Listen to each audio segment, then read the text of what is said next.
Madilim na kahapon, daang walang direksyon, buhay na walang patutunguhan. Yan ang taglay namin noon. Ngunit salamat sa instrumentong binigay ni Kristo para kami ay matuto. Siya ay ang aming pastor, Pastor Danilo. Marahil ngayon po ay kaarawan ninyo. Binabati po namin kayo. Ngunit hayaan niyo po muna kaming magpasalamat sa inyo sa lahat ng naitulong niyo. Pastor, kamusta na po kayo? Ayos lang po ba kayo? Ito ang salitang alam kong gusto mong marinig mula sa aming naturuan mo. Pero ang tanong, ayos lang po ba talaga kayo? Kinakaya pa ba ang paggawa ng mensahe ng Diyos para sa amin? Siyempre, alam na po namin ang sagot.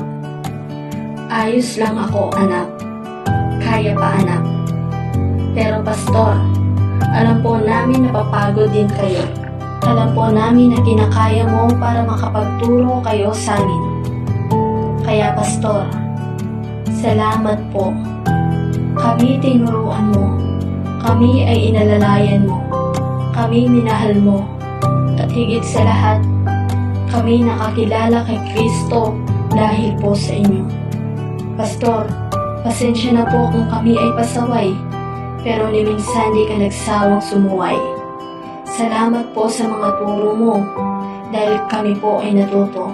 Pastor, kami po ay handang magpasako po sa inyo, handang magpaturo sa inyo, handang makipag-isa sa inyo, handang magpatuwid sa inyo, at handang lumago na kasama po kayo.